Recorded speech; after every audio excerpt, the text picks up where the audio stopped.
Welcome to a new edition of Throwing Down Some Heavy Light. My name is Jamal Binder. I'm the chair of the board movement Omaha on Race Equity. We're probably one of the only organizations in the state that deals with anti-racism within our mission statement. And again, very much upfront about dealing with white supremacy and the apartheid nature of many of these public funded entities and folks who do not engage with us as people of color throughout the state. So that's what we're all about. Again, we're always looking to do community events and help educate people about how to get these public entities to have a little bit more accountability instead of looking like all white daughters of the Confederates and white meetings that, again, operate in public domain, city council meetings or county commission meetings or even the state level where there's not a person of color in the room with any substance or someone can talk about it. But today we have a special guest with us. Ms. Sherman and I know of each other. We've interacted a little bit here and there, but this is the first time I had a chance to talk to him and have him on our program. And again, I'm really impressed that he's able to be able to join us today. But you at Sherman Wells, you've developed a hubris of wherewithal of challenging bystanders, and we know you as a community advocate with a series of accomplishments and a willingness to challenge the status quo. Recently, we understand you were behind the behavior of getting them to demolish Pleasant View housing condemned units. I worked for Family Services almost 40 years ago and had a chance to interact and experience in all those places in Hilltop back in the day. So I know exactly what that's all about. You're also in the forefront of challenging the Omaha Plantation Housing Authority. I don't call it Omaha Housing Authority because they run it like a plantation with overseers, and the conditions in those units are just horrible. And many of those people who are administrators, white administrators who may live in council blocks everywhere, wouldn't live in many of those units themselves. But you've dealt with the bed bugs in many of the units, and you've been challenging that and brought out to the forefront.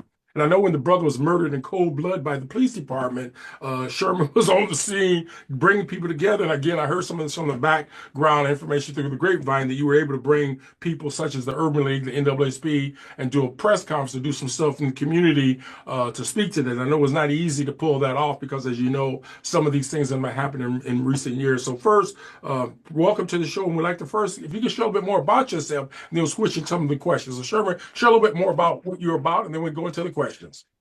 Share more about myself. Well, I'm born and raised in Omaha, Nebraska. When people ask me where I come from, I always say the gutter. Down there, Turtles in the Splinter and Master Splinter. I definitely started off with a rough childhood. So before I could even get to where I'm at now, I had to face all that trauma. And so, I went to foster home probably about age 8. Oh, And wow. so, yeah, my mother's sister got me out of there by the time I was 13. But all the time before that, my mother, she did the best she could, but she faced a lot of challenges being a rape victim herself from age like 11, 12, and dealing with alcoholism and drug abuse. So before I even went to the foster home, we just went through a lot of challenges of having a place to stay, being taken care of, that kind of stuff. So I was all over the place.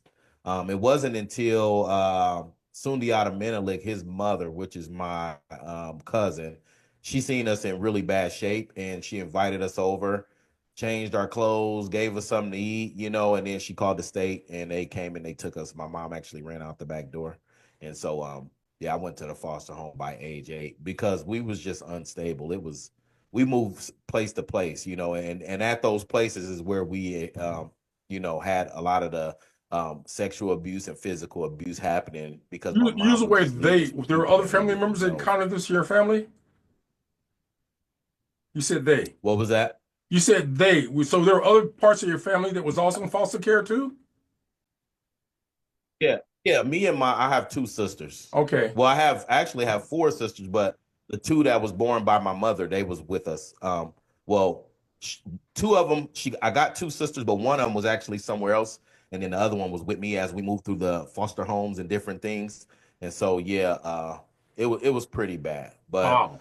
Wow, wow. uh, yeah, after 8, and I went to the foster home, then that's when I went through different steps, different journeys of, believe it or not, a lot of women that came into my life that helped change things, and then one particular gentleman named Mr.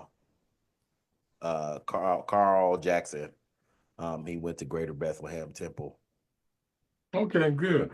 Now, let So me switch up a those little bit. different people who, Did you finish?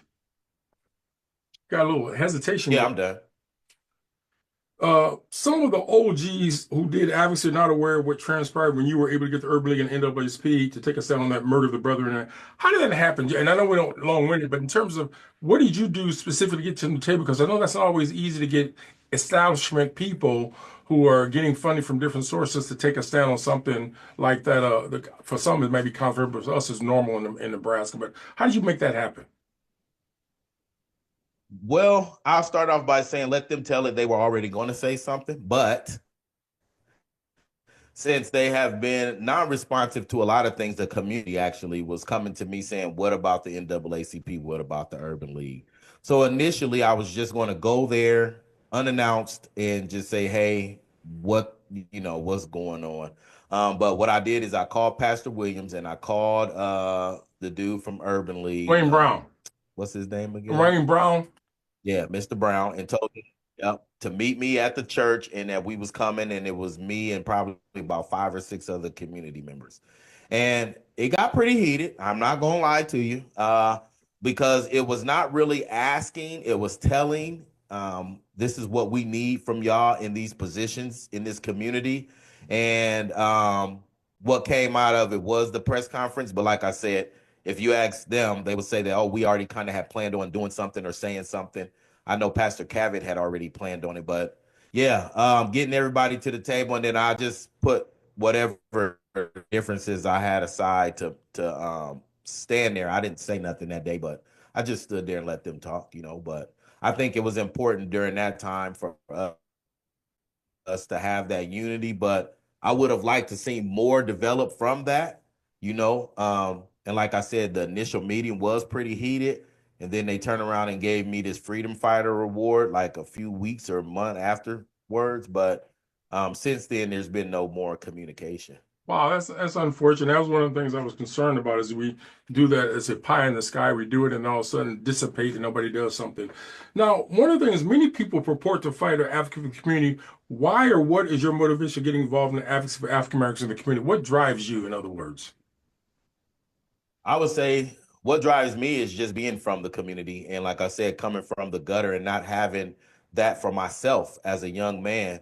Um, I know people talk about passing the torch, but I was so far in the gutter, I wouldn't have seen no torch or a baton or nothing from no elder because I was in survival mode trying to get Right, my head on right, going back and forth to jail and doing stupid system stuff. right. So what really drives me is, I'm connected to the largest, well, I would say one of the largest families. We got our 108th family reunion coming up. We're 109, the dozens of cousins. And then, I did find out that Vivian Strong's father and my grandfather were brothers. Oh, And wow. so the deep rootedness in this community um, is what keeps me connected. And the oldest elder that I have buried here was born in 1883. Wow, so you know your So history a bit. Good. Most of us don't know that. And so I heard somebody speak that many of us come from families we don't even know who our great grandparents is because, again, some of the challenges we face dealing with racism and poverty and so on. Now, switching up just a little bit, many are not aware of your role in terms of this city council debate. We just had that. I call it a clown show because I saw someone who had no business even running and some of the attacks. Again, there were some good comments made here and there, but overall, when you got 8 people running or 9 running, and three-fourths of them you never seen or heard in city council do anything. It's kind of a crazy thing. But my question is, we got a lot of white supremacy going on in this state. We got some in the city council area, the city hall, county commission. And again, we know there's been over 63 African Americans who's been, 63 people who filed complaints with the police department. They didn't find the merits for one. There's a history that Adam Fletcher Sass wrote about all the killings by police officers. Again, we've never seen a police officer go to jail. But my question is, what was your assessment of that city council event, and what were the people who were there? What came out of that from your vantage point? well, I'm gonna be honest with you, brother. A lot of the people that was on the panel never answered the questions that the young people gave them. It was just a song and dance. Um, Definitely, you can tell the people who was actually involved with city council, they stood out. Um, but the attacks on each other, the talking over each other, the disrespectful stuff, it was not helpful for the community because like again, UNO students were there and they felt like they didn't get still an answer on who they wanted to pick with city council when it came down to that debate, because a lot of people was dancing around the questions and just speaking like robots, right? Just giving your typical basic political response. Right. So yeah, In my I think it lifetime. could have been a little more in depth with people. Yeah, and it sounds like some people may need to have a little training on when you run for office, what you need to be able to communicate and how to communicate without doing some of those vicious attacks, or more than anything, answering the question. And I do know one candidate, I'm not going to mention the name, kept saying, "Can you repeat the question? Why don't you just write it down?" Or, again, the question was not that complex because you were not always the first person. But again, when you have incompetence or people who just have some issues, say that, they behave a certain way. Now, in my lifetime living in North Omaha, we've had the worst services both from the county and city government. Again, people talk about snow removal, potholes, you name it. And again, there are things that go in North Omaha that doesn't go in other parts of the city because they take care of each other with our public funds. What advice would you have for city council member who's elected to be more accountable or more help our community do better, particularly in North Omaha and particularly as African Americans? Well, I mean, I think we can have all the advice we want, but our two people that's right now, I don't think they'll take anybody's advice because their head is so big they can't fit through the door. But uh their arrogance. But I think the advice I would give them is, let's stop focusing on political friendships and focus on what you're there for, which is to serve the people, right? Quit trying to worry about who's your friend in politics and what you're doing for these businesses and the people that's coming to you for city council favors, and focus on what the people need. Like, get connected to your community so you can hear the voices of the people and listen to what they got to say and execute the plans that the people need to grow in the community. That's what they need to do. Yeah. Wow, got you. More as a small advocacy group that's dealing with racism and white supremacy. Do you see other examples in our city? Again, you're in a different kind of a venue than I am. You operate in different circles and so on. But do you know anybody, and maybe I'm just asking, who deals with fighting racism advocacy? In other words, who are your counterparts, peers? Who's out there that you would throw out a shout out? Or is there someone like that? Well, a lot of people is worried about their image. They have nonprofits, they have grants. So I would say, if you're talking about anybody in particular, just like me, I don't think so. But there are people who is willing to fight against racism. I have to give a shout out to my girl, Miss Weston.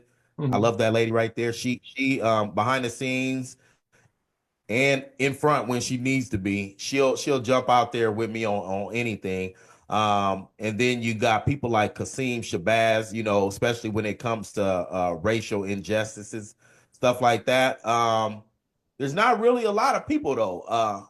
And most of the people who I do know, they prefer to stay behind the scenes, so I won't mention their name, but like, I get a lot of information from different people. And I'm one of those people. I know everybody got this elder and young people split decision stuff, but I listen to my elders. So I get a lot of calls from elders to put bugs in my ear to let me know about stuff that's going on. And I respect it and I appreciate even giving me the information and having confidence that I'm gonna do the right thing with the information. So but yeah, it's not too many. I know Anthony Rogers Wright, he'll get down sometimes if he need to. Clarice, um, yeah, not too many, bro.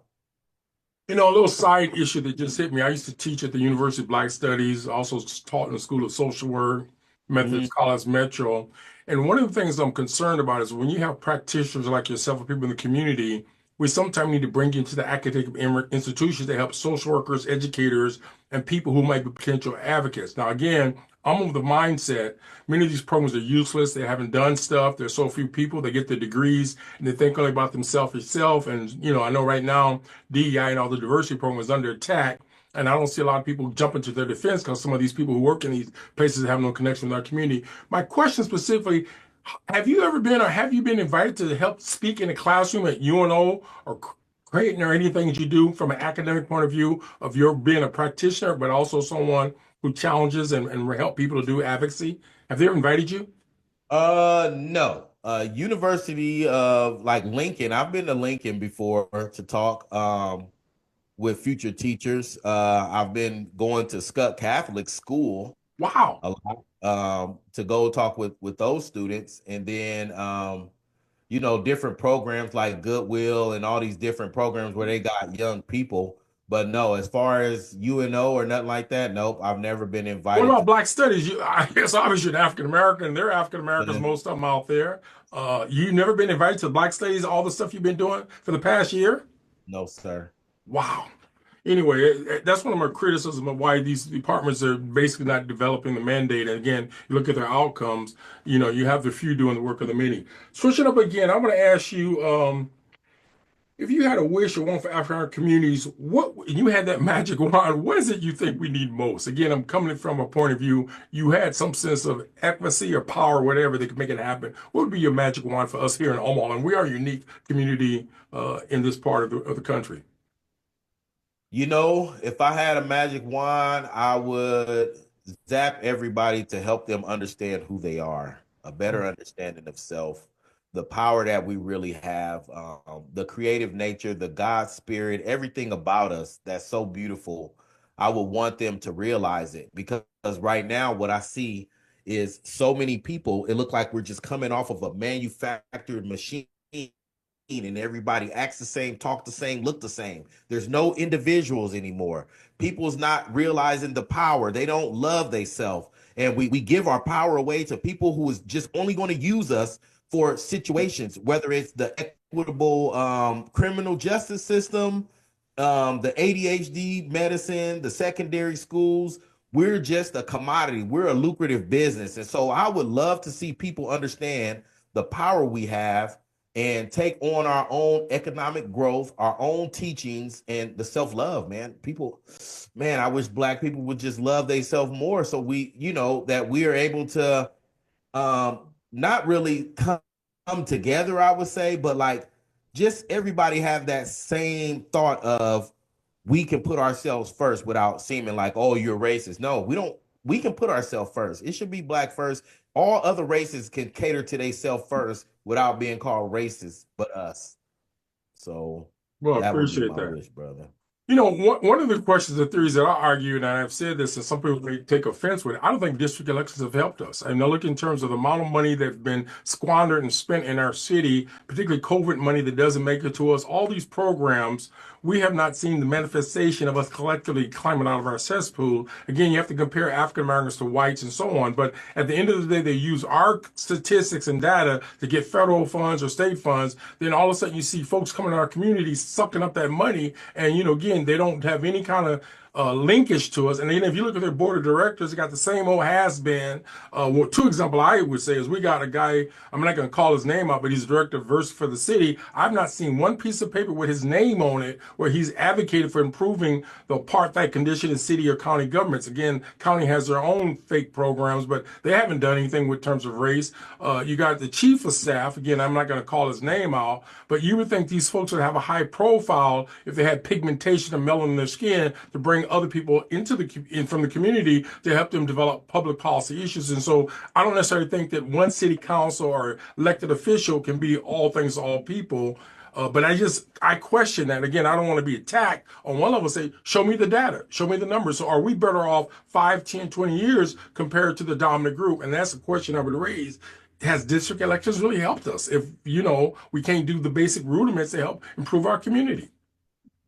No, I don't think the district elections have helped us. And if you notice, there's really a lot of people there's really no people doing voter drives, right? Because they want to keep the votes low because that'll keep the same old same. If we have voter drives, we can get new voters and new people elected. But right now, I don't think the community is understanding the seriousness and the power we have with our votes.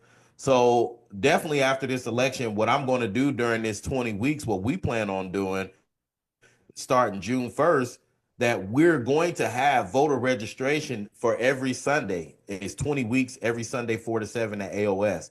We're going to be registering people to vote because we can't get caught in this situation where there's not people registered, and then the people registered need to understand the process. Where do you vote at? Why is it important? That kind of stuff. So I don't think that, like you said, I like the way you said that one person can't do it all. And I think that the reason why is because when we elect people, they're not thinking people first. It's them first, their political friendships, and then the people, which is terrible.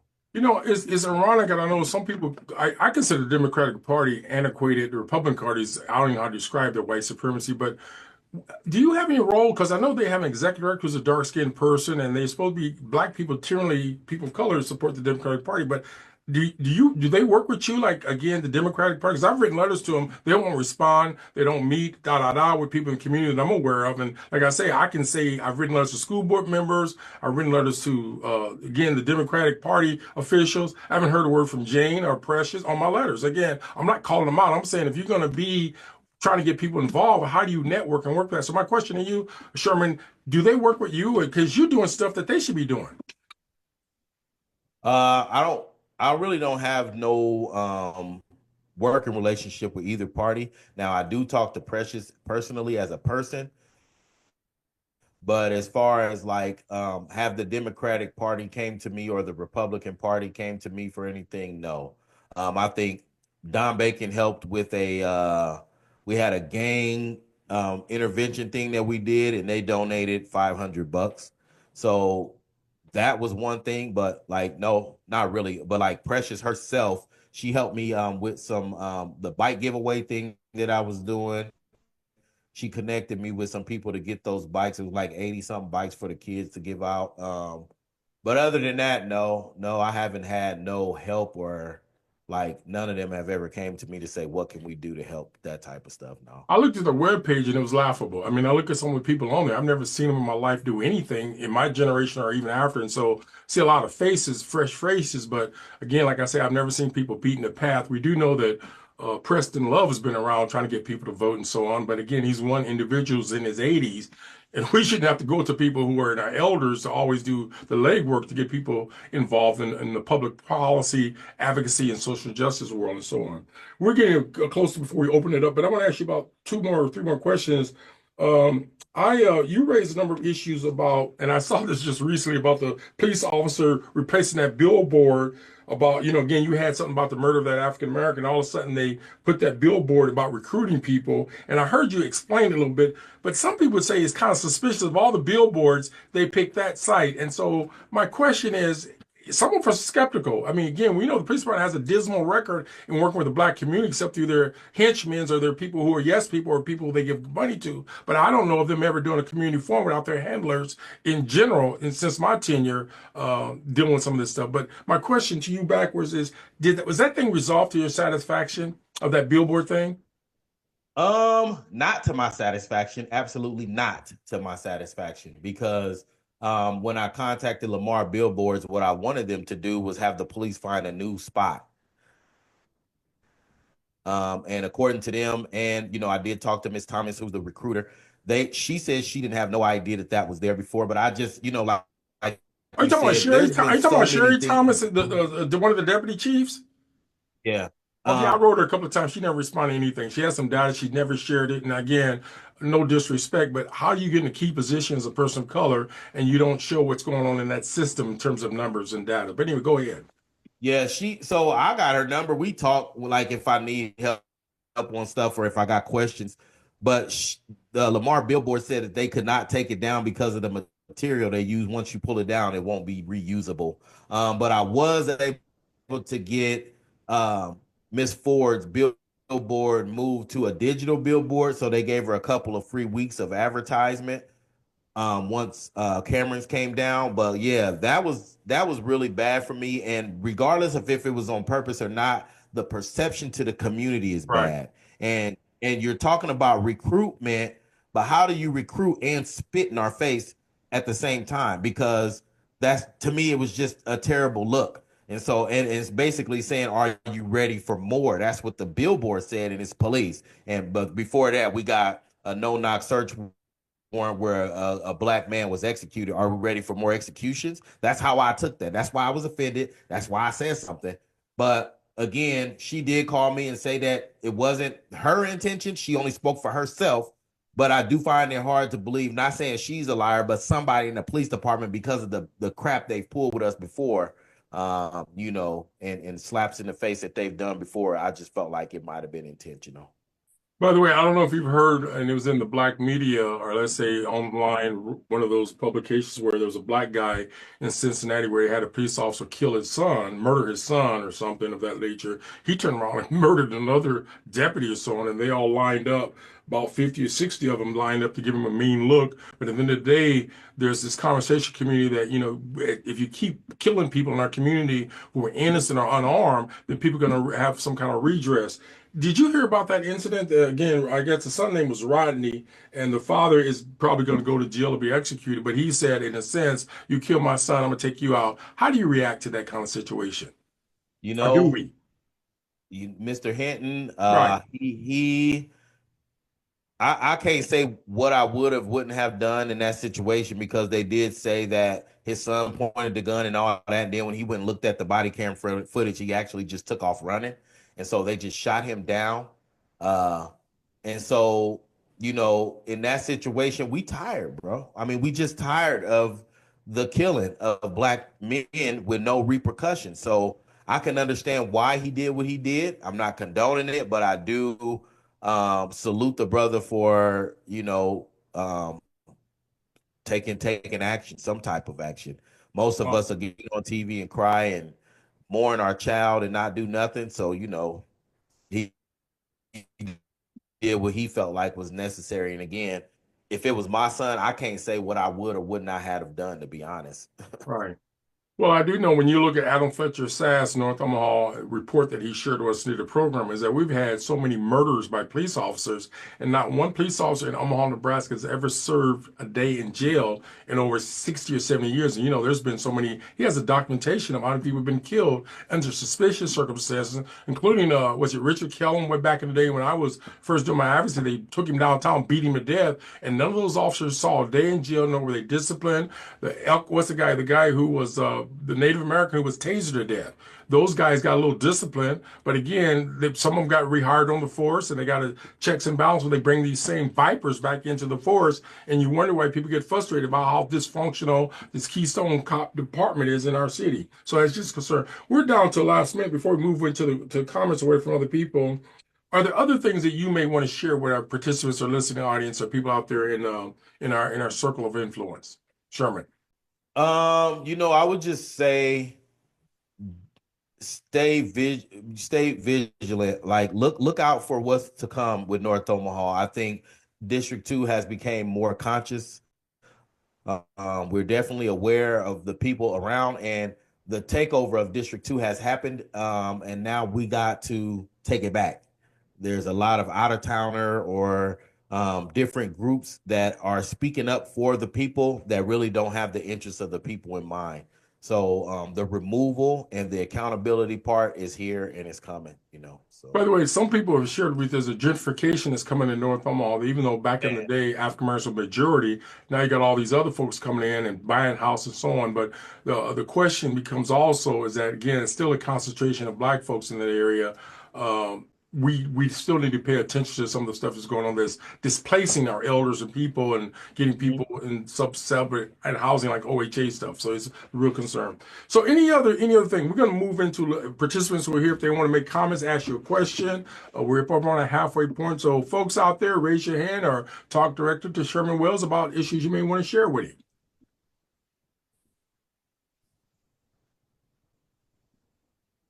By the way, it just hit me. I saw something on Facebook and I didn't know how to react to it because I got different points of view on it. But some people are mad at Bud Crawford or him endorsing the mayor, and I was surprised that became a controversial issue. I mean, he's a millionaire. She's probably a millionaire at all the money she's made over the years and so on. But what is your take on that event of it? Does he have a right to endorse who he wants to endorse? I mean, does he have the political power that if he says something endorsing her, all of a sudden we're going to turn around and vote for her? I don't understand that controversy. Help me with that one.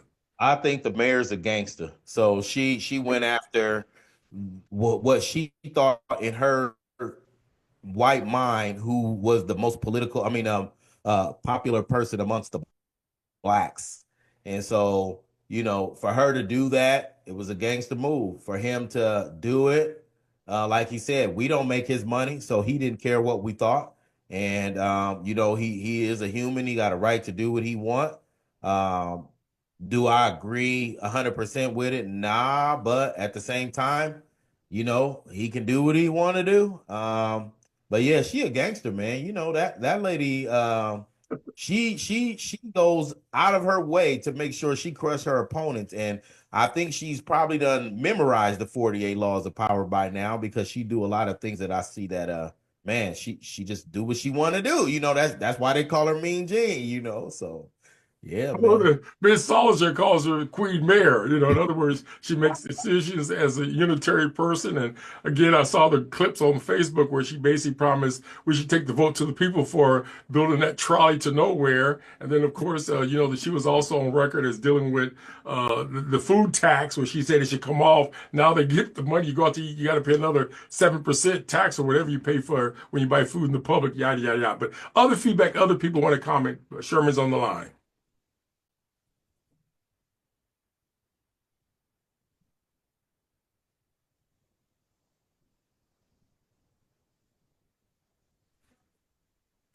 I just like to make a comment. I mean, I know you're waiting. If you see my name, you know I gotta have something to say. But first, I'm happy to see that you two were finally able to hook up for this program. And I thank you, Sherman, for your shout out there. Um, on that last topic, Ajmal, that was talked about in the community, it there were several programs that we had, and we talked about the endorsement by the mayor or by Bud Crawford and to the mayor. And it was because they knew what she did was wrong and gangster like. Mhm. Um, and the whole time we all said we weren't trying to say he could not endorse whomever he wanted to endorse. What we were saying, sometimes just because you can, is it the right thing to do when you have mainly a lot of young people who were trying to get involved to do it? And we knew right off the bat, Sherman was one of the first ones that said he didn't write that endorsement. And it came out later on the truth. He didn't write it, but he went along with it. And at no time did anybody on any that I know of on our podcast shows that we had together, or individually, did we ever say we were trying to say you couldn't endorse or you should endorse? It was the thing that, you have a lot of people who look up to you, whether they'll vote for her or not, that's one thing. But sometimes we have to step back and say, yeah, is that the right thing to do? And I think we're in agreement who had that podcast, various podcasts, is we never said that you couldn't or you shouldn't. We were just saying, questioning, is it the right thing to do? And I just wanted to throw that out as clarity for some of the people who might be watching your show, is since that controversy came up and you wanted more clarification, that was I think what most people had in the community. And just as Sherman's been talking about people being involved from outside or putting everything before the community, people who are in the community were upset because that was their idol. And we saw what she was actually doing. And she didn't leave it at that. She went to the North High School, she went to the Levi Park thing. And Senator McKinney had to straighten it out on that one. So it was just one thing after another. You never come to North Omaha. She's been to North Omaha debates for the first time that she's ever been in her 12 years running for office this many times. And that's only because she feels threatened. So I just wanted to throw that clarification out if it helps to figure out why there was this controversy. And then Bud replied in a very way, what Mm. I called, when you know you're guilty and you got caught, the cat with the parrot in its mouth. And it's like, okay. So I think that was what it is. So I just wanted to comment on that. And I think, you know, tonight's show has been very good so far, and I'm going to throw it back. Maybe somebody else will speak. Dr. Imani, I see that you have a point here. Do you want to speak to that yourself? Yeah, I don't necessarily want to read it, but do you want to talk a little bit more about what you're asking Sherman or raising the point of this discussion, Dr. Imani? Can you hear me? Yeah, I got you. Okay, all right. Yeah, I just first of all I want to thank you, Brother Sherman, for all that you do. I'm always acknowledging the people in our community who are doing the work, unsolicited, unelected, unappointed, but because they're about the business. So, that always is high esteem for me. I was just gonna say we need to there was a little conversation right when I came in. I apologize for being late, but it was about, what do we need to, I think you made the remark about what do we need to look for in North Omaha? We need to look out. Like you said, the takeover is underway. The big takeover, the little takeover been there for a long time, but the big takeover is underway. Now that they've lowered the property values, they're getting ready to take over the land. They got the organizations in place. The plot is so I think it becomes critically important, first of all, that we make a distinction between the people that are working for the community and the organizations that are officially designated as the community. If you understand, and I'm sure all of us understand what I'm saying. I think that's one. Second thing is we need to have an agenda, and what we need to support is the agenda, not the individual. I believe I have argued this not just in Omaha, but across the country and actually in Africa, the continent, that sometimes because of our history, and I understand it, there's been a strong emphasis on individuals, right? Who you are, who I am, who it's not about titles. It's not about individuals. It's not about parties. It's about the agenda. So once we decide, here are the 7, 8, 9, 10 things that the community wants to have accomplished, for itself, then everybody who supports that, then we can work with them. We can incorporate them. But if you're going in some other way, I don't really care who you are because that's not about the agenda. So I'm one of those people, the mission and the agenda get in front of the individuals and the person. I just want to tell you, thank you. I think Sister Weston was on a minute ago. Thank you for what you're doing. Of course, Jamal, we've been together for a long time. Thank you for staying to the cause. We need our own media. We need our own stuff. I want to make one quick comment on the police. It's time for us relying on the police being the source of information on situations involving us. Right. We can do intelligence. Right. Right. And I'm not talking about intelligence in the general way, we all smart, but I'm talking about intelligence is something that you need if you're going to do better with the system. They collect intelligence on us all the time. They know who we are, where we going, what we doing, who we work for. They got all that. We need to be able to roll that out. We need an intelligence organization so that when there's a situation with the police, we got our own photos, we got our own recordings, we got our own. So then it becomes a dialogue rather than a monologue waiting for them to say something. I'm one of those people. Power only responds to countervailing power. It does not respond to requests and prayers and begging. It responds to countervailing power. So if I got my video and you got my video, now it's going to get interesting.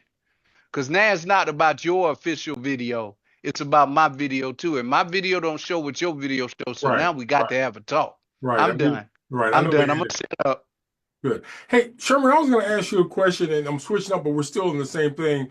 You mentioned a while back how your name came up in the media as it committing some crime, and they found it was not you. And I think you mentioned that they didn't apologize to the media after they kind of slam dunk your name of being arrested or something negative related to the police. Was that ever resolved to your satisfaction? And did they pay you a fee for maligning your character name like they do when they missed up? Like Trump has got money out of Channel 7 or at least, the national level for saying some stuff or not doing something. What about happening in your situation that you encountered some months ago? So I did go to Channel 6 and sat down and talked to them, and I found out that it was the news director who wrote my name onto the teleprompter, and that's why the reporter said my name. But no, I couldn't get not one lawyer in Omaha to take on the case. Most of the responses, to be honest, brother, is what they told me is we get a lot of news coverage from Channel 6, so we don't want to put ourselves out there like that. You talking, brother? And Somebody said that to they you? really, yeah. Wow. And and Channel 6 basically, when I told them, that they should apologize, they like, well, we did say at the 10 o'clock news that we had the wrong information, but they never publicly apologized like that. And no, they didn't pay me nothing. And like I said, no lawyers wanted to take it on. And when I mentioned that I could sue them, their lawyer sent me some documents saying if you sue this, and this, and this is the course of action that we'll take against you to make sure you don't win. So basically, like, try it if you want to, black boy, But again, no lawyer would help me put nothing together at all in this town. By the way, some months ago, I invited one of the reporters from Channel 3 to be on the show, and the night before she canceled. And I assume what happened, we were going to talk about the If It Bleeds, It Leads. That was the name of the program. And again, I was disappointed because the person never got back to me. They basically ghost us. And again, when you send out all this advertising, talk about how the media operates in Nebraska, particularly Omaha, it is full of white supremacy mentality. They have no connections in our community. And again, they have a few dark faces here in key positions. But if you analyze their news coverage, it's either of some apolitical stuff, sports, or crime. And so it's unfortunate we can't find somebody in that system who can talk about how can we reverse the apartheid nature of whether it be the World Herald and some of these publications don't have any people of color writing for them. But one question I'll throw out to us as a whole, do we really, you alluded to it, Dr. Mike, but Sherman, do we have any kind of reputable media outside the Omaha Star? That we consistently, I know we have our talk shows on the internet and stuff like that, but have any of them been responsible from your vantage point of sharing the news, Sherman, the things that you do, and some of the stuff we don't even know what you do because we don't hear it through the media? Yes, so the media will cover, like you said, certain stuff, right? Most of the time, if it's something I know that they won't cover, we just have to do it on our own. And so it's the touchy topics that they don't touch is what I think is how my show's been able to grow, because I'm not afraid to talk about it. And I don't have nobody paying me, and there's nobody I'm worried about saying, oh, you shouldn't, or say that. I have interviewed with before with Channel 3, one of the people there, and the report never made it to the air. And I was called and told that it wasn't gonna make it, and that so, and it's been different times where Channel 7, different stuff. So, honestly, if we didn't have our own talk shows and media and stuff like that, a lot of the stuff you wouldn't know about, or the issues you wouldn't know about, because they're not going to cover certain things. Because again, like Dr. Amani said, they do work for the power structure. They use the media to their advantage. And I remember when you was talking about the Spencer thing, and me and Miss Celeste was on that consistently. They reported on Channel 7 that they were going to demolish it before we even finished with the city council meeting. And so I'm like, well, how did they know that if we haven't even got to that point yet? Because city council went over that day. And so when I said something about it, they messaged me like, oh, because I said it on my show, like the media, they used the media to try to say they was going to do it before we even found out. Oh, no, we didn't. We just assumed, and, they did tell us, but I'm like, they told y'all ahead of telling us. And then that was all just fluff, because then you still didn't do it, and we had to go back on you for more and more pressure, right?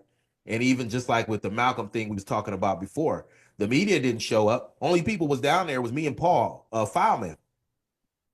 Wow. And he stayed on the whole thing of who's going to be accountable for this, while I was over there saying, we not taking this, and this is Malcolm, and I'll go in here and disrupt this whole thing, And so the two of us together were able to get the answers. But again, the media wasn't there. Even if it was going to happen, they wasn't going to cover Malcolm's proclamation. Wow. It's ironic. You hear Malcolm was born in Omaha, and people know Omaha, Nebraska through his efforts and what he had to say it again. And you listen to some of his words today that sound like he's saying it today when he said it 60, 70 years ago, 70 years ago at least. And right now it's like unfortunate that the birthplace of Malcolm X is his 100th year commemorating his birthday. And here we have not the support from local county, state, or city government to help promote him. One quick question. You said you and Paul was there. What happened was the Malcolm X staff member, board members there also that day or no? No, because they already knew it wasn't gonna happen. Oh, Yeah, and honestly, she told me I knew it wasn't gonna happen, but I still wanted to go down there to get in their face okay, got you. because I didn't want to accept what they said, which is we just didn't get it done. I'm not accepting that. We're talking about Malcolm. So, okay, you didn't get it done. Why? Who was responsible? What are you going to do? When are you going to get it done? We need answers. We're talking about Malcolm. We're not going to play about Malcolm. And so that's why I still went anyway. Got you. Paul didn't know. Now he was just showing up to show up. It was on the agenda because, of course, Miss Weston, the agenda watcher, she had told everybody it was going to happen. So of course, he showed up. But I did call Joanne, and so yeah. But I still wanted to make sure that we had an answer, a real answer on why and what you're going to do to fix it. Somebody has a point. What about noise? Is noise still around? Is that the media thing that used to be the newspaper or something like that? Noise. Does that ring a bell? I've heard of it, but no, I haven't seen a noise. Okay. Noise, no, it is defunct. Oh, it doesn't exist anymore? No, it doesn't exist anymore. Wow. But there has been some talk in trying to reorganize it, but this time they're working on it from what I've been told, but I think it goes back to, like Sherman mentioned a while ago, we need to come together and have our own media network instead of we are doing too much. And I think Dr. you mentioned it too, is we've got to get away from this individuality things if we continuously talk out the side of our mouth about community. There is no reason why we can't have a network where you could find Sherman's sermon with Sherman. You could find conversations with Charlotte. All of that would be known. You would know about more comes on, what days, what times do we need to look at that. Get away from this ideal. I have no problem if somebody sends me something about, just like Ajma, you'll send me more what they're going to have. I don't have a problem putting that out. Why should I? Because you're bringing it to the community from a different perspective. When Sherman has something, an event, I don't mind putting on there, hey, sermon with Sherman is coming on with something. You guys better get ready. First Sky. I don't have, and that's where we need to come together about saying, look, how can we make sure each of us are pushing whatever we can so that it is community based. We do get the community involved. And we have to take accountability for some of this that's happening. And I think, Ajma, you mentioned real quick, and I'll get off, is gentrification is not coming to North Omaha. It is already here and going full blast. It's already here. And unfortunately, we have individuals right now who are pushing it for their own individuality. As some people in our community say, the pimping of North Omaha, that's what they're doing right now. They're selling those lots. Just last Tuesday, or this past Tuesday, there was 3 lots that went, and no one knew about it till we had the agenda. Wow, and that's already happening. So, folks, get ready. It's here. It's not about to. It is already here. And unfortunately, we have those that look like us, but not skin like us. So. Right. And not all skin folks is skin folks. Sherman, I'm going to ask you a direct question, and it may be a little bit awkward the way I say this.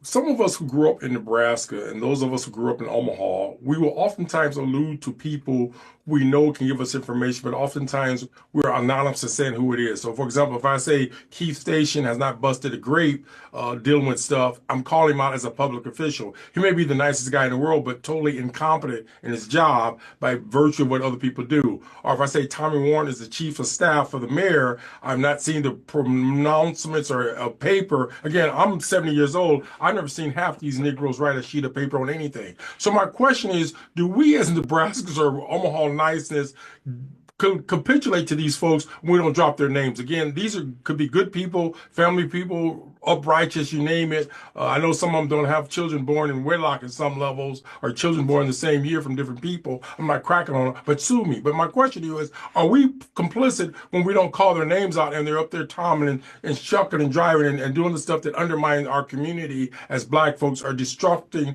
being collaborators when our people are killed by these police officers who hate black people? So are we guilty of it as activists or leaders if we don't drop their names, especially if they're getting paid for by the public and we know we get to say a lot about them and they can't sue us because they're public officials? And I'm throwing that specifically at you because you said earlier, and I do it too sometimes, I'm not going to drop their names because they're scared and we're scared for them. So Sherman, I'm asking you directly about what you just said earlier.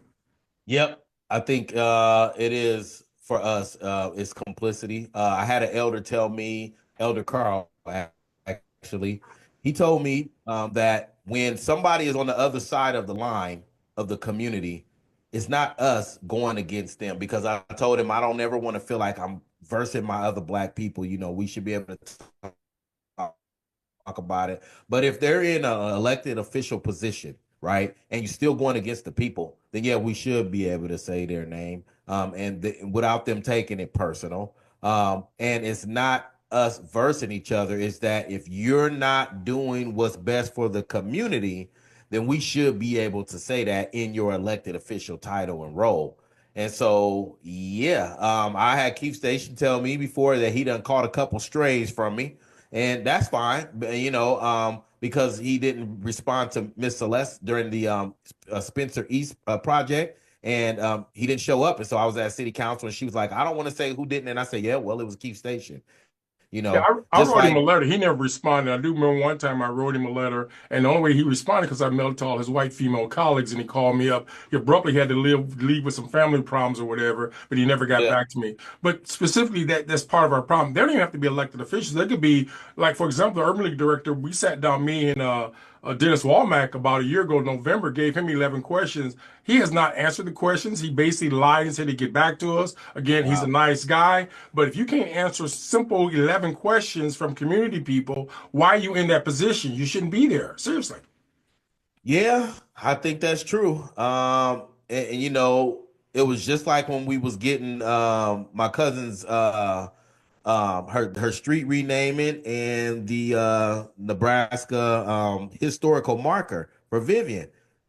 Keith Station and Tommy Warren both came to the meeting while we were on the phone with Carol, Vivian's sister, my other cousin, and told us that the mayor don't want us putting her historical marker on anything that was connected to the city, which it happened in that project area. We wanted to put it at the park initially, and she said she didn't want that, and she sent them to say it. So again, she never comes to North Omaha. Why does she care where we put it? And their reasoning was, we don't want to commemorate a police involved shooting, because then everybody's going, what about Zachary Bear Hills and their family? Yeah, And Zach we had to Bearhill's the guy. explain to them, this is a 14-year-old girl we're talking about, unarmed, and was running away from the police, and you shot her in the back of the head. So that's why it's where it's at now, on Mike Maroney's property, instead of at the place where it happened. Dr. Money, I see your But hand is. again, Go ahead. I don't know about that. Yeah. Dr. Money, I see your hand is up. Did you want to say something real quick? We only got about 7 minutes left or so. Dr. Money? Okay, yeah. Real quick, I just wanted to say, going back to what you said, I'm so happy that I think Carol Warner and Leo Lewis are about to do this thing on accountability. That is the big. We have this thing from the slave mentality that what happens in this house stays in this house. I done preached all kind of sermons on that one, because there's some stuff that shouldn't happen in our house. And if you're responsible for the stuff in our house that is destroying our house or undermining our house, I have an obligation to say cut that out. Okay.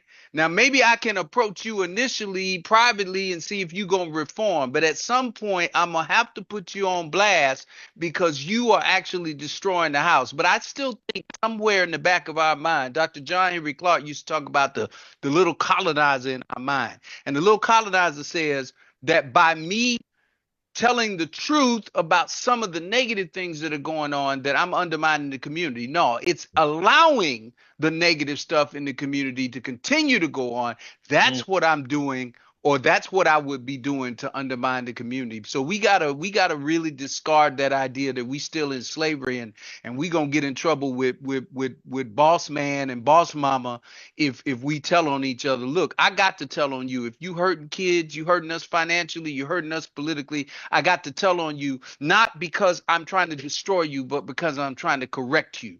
Yes, sir. Yes, sir. You know, the other thing is I like to say is the school board members, I've written to many of them, a couple of them specifically have never responded. You look at the quality of education, OPS is dismal. It's like a plantation system. The University of Nebraska Education Department is, again, apartheid. You don't have any Afrocentric people really pushing the agenda out there. They've got people who are just handkerchief heads or people who have no concern of that. But Sherman, I'll come back to you, and I know you talked about your humble beginnings, what you went through. Did you go to Omaha Public Schools? Did they help you a little bit, or help me with that? Because I think if you're a local person, we all get touched if we live in North Omaha by the plantation education. But how did you escape and talk like this? Because most of us can't talk like you and Dr. Mighty. I know Dr. Mighty's not from here, but I do know you are. And some people accuse me of not being from Nebraska. But my point is, did they bring you from a different planet, or how did you get to be like that? Because I don't see too many brothers and sisters who got advanced degrees and even got law license. Someone won't bust a grip. But help me a little bit. How did you escape that cesspool we call plantation or doctoral? We call it education is indoctrination. Help me a little bit. And we only got a few minutes left, but just really speak Yeah. to how you self-educate yourself to be able to articulate the way you do today. Because again, it's rare to see black men and some black women who can articulate what you just said today. I think I would give it all to God. I 100% tapped into my spiritual connection. And a lot of times people say, oh, I heard that in a book or I heard that in the Bible. And I haven't, I know the Bible, but I've never really been a book quoter or Bible quoter. I just received the information and I released the information. And yeah, I went to all the public schools because I was poor. So I went to every poor school. And since we moved around a lot, I went to a lot of schools. I did end up going to South High School. I dropped out in the 12th grade and then I went and got my own GED. But then I've studied my own self on psychology and in humans and the way they act and the base model of a human and how we act. But then the spiritual part is what got me, is when I understood that I'm a spiritual being just having this human experience, and all I need to do is silence my mind from the outside world and listen to my inner spirit. Then I can receive a whole lot of information from my ancestors and the people. And I talk to a lot of elders, a lot of elders. And so that's why I love and respect them. And I will advocate for an elder. I will go to war over my elders. I'm not going to allow no disrespect of my elders. And so, because that is really the base model of who I am. It was all elders that raised me. Well, I appreciate that. And on that note, we're getting close to the end, but I just want to say, Sherman Wells, we appreciate you being here. This is the first time we've done a show together, even though we've both been running through landmines and between raindrops to throw out some heavy light. And again, I like to use that expression. I originally got it from Matthew Staley years back, who's my counterpart. He's late now. He used to teach in the Black Studies Department back in the day when they had people like him there. I know Dr. Mine's trying to hold up the beam or whatever to keep the voice alive. So I really appreciate that. And it's nice when we come together as Afrocentric people who respect our ancestors, also respect our elders, and understand that we did not invent the civil rights movement or Black Lives Matter movement. We're all connected. So I really appreciate you, Sherman. Hopefully we can get you back again to share some other things you're working on to kind of help bring other young people or people who are older into the fold of being more community advocates and activists and organizers and so on. So thank you very much. 100%. And I would tell anybody, don't be afraid of what these people think about you. Follow your God-given intuition and talent and do what you feel like you need to do, because you're temporarily here. When you leave, people will study your life. Make sure you leave them something to study. I appreciate that. Folks, I also want to end by saying that some of the things that we do on these programs or whatever is not about us, it's about those children not yet born. And so we stand on the shoulders of Harriet Tubman, Sojourner Truth. We oftentimes don't give women, Fannie Lou Hamer, the credit they deserve. And I do know when we have some of these classes that they teach about diversity, so on, they don't mention Malcolm X. And that, again, it's an important week for us in a sense, or a month for us for dealing with Malcolm's. But I'm surprised that we have not elevated him as much as we have in other parts of the world, even in his home place. So again, it's something we need to bring to attention. We hope that you've enjoyed this show of throwing out some heavy light. We're going to have City Council person Juanita Johnson come and join us, and hopefully we can bring more controversial, and I use the word controversial, I really mean logical people who can talk about our plight and our condition. Because again, as Malcolm talks about, just because somebody pulls a knife out of your back, that doesn't mean there's progress. And also that at the end of the day, if we compare our situations with whites in this country, we're probably no better off than what happened during slavery. Again, we're not enslaved in the sense of the modern sense, but look at the income disparities, housing, so on. So we will continue to speak truth to justice, and we're upon that point, as we always say, may the force be with you. Barocco.